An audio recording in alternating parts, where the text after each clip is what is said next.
गंगे च जमुने च गोदावरी सरस्वती नर्मदे सिंधु कावेरी जले अस्मिन् सन्निधिं कुरु।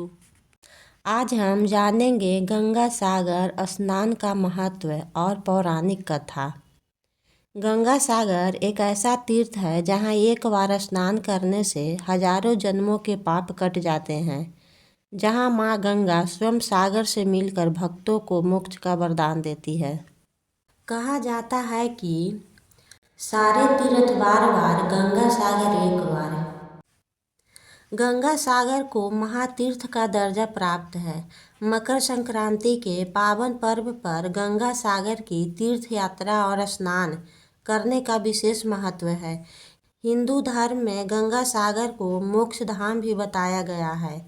मकर संक्रांति के मौके पर लाखों श्रद्धालु यहाँ पहुँचते हैं और मोक्ष की कामना करते हुए सागर संगम में पुण्य स्नान करते हैं। गंगा सागर में स्नान के बाद सूर्य देव को अर्घ्य दिया जाता है और श्रद्धालु लोग समुद्र को नारियल और पूजा से संबंधित चीज़ें भेंट करते हैं। मानता है कि मकर संक्रांति पर स्नान करने से सभी मनोकामनाएं पूरी हो जाती है और सुख समृद्धि की प्राप्ति होती है। सब तीर्थ बार बार, गंगा सागर एक बार, इस कहावत के पीछे मान्यता है जो पुण्य फल की प्राप्ति किसी श्रद्धालु को जप तप तीर्थ यात्रा धार्मिक कार्य आदि करने पर मिलता है, वह उसे केवल एक बार गंगा सागर की तीर्थ यात्रा करने और स्नान करने से मिल जाता है। गंगा सागर में स्नान के साथ साथ दान का भी विशेष महत्व है। यहाँ का किया हुआ दान 6 फल देता है। अन्न दान, वस्त्र दान, गौ दान, ब्राह्मणों को दान विशेष पुण्यकारी माना जाता है। गंगा सागर केवल एक तीर्थ नहीं बल्कि श्रद्धा, आस्था और भक्ति का प्रतीक है। यह स्थान हमें सिखाता है कि सच्ची भक्ति, तपस्या और विश्वास से असंभव कार्य भी संभव हो जाते हैं। आज भी गंगा सागर आने वाला भक्त अद्भुत शांति और दिव्यता का अनुभव करता है। यहाँ माँ गंगा और सागर का संगम मानव आत्मा और परमात्मा के मिलन का प्रतीक है।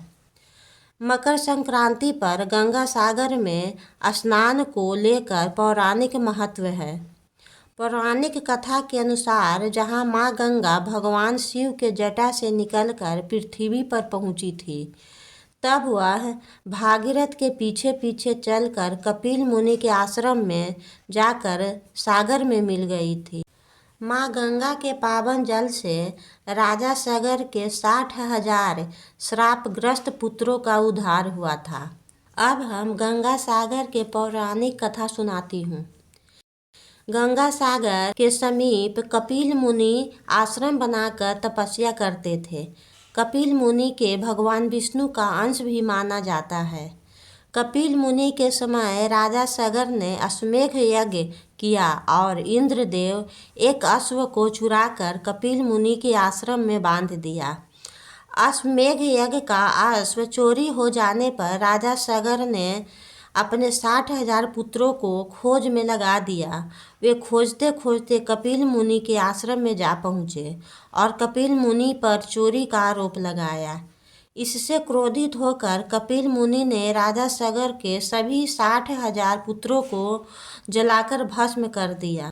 राजा सगर ने कपिल मुनि से पुत्रों के लिए क्षमा मांगी। कपिल मुनि ने कहा कि सभी पुत्रों के मोक्ष के लिए अब बस एक ही मार्ग है, तुम स्वर्ग से माँ गंगा को पृथ्वी पर लेकर आओ।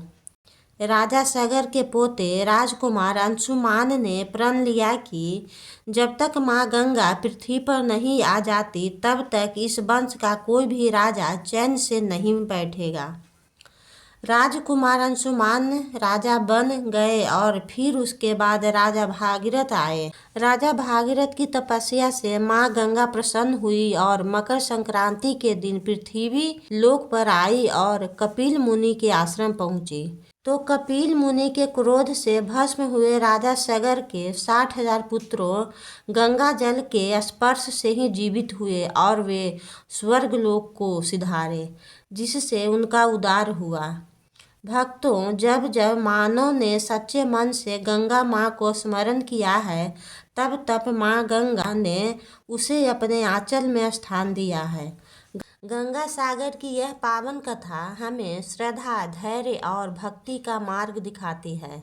यदि यह कथा आपको अच्छी लगी हो तो कृपया इसे लाइक करें और ऐसे ही पवित्र कथाओं के लिए हमारे चैनल को सब्सक्राइब करें। राधे राधे।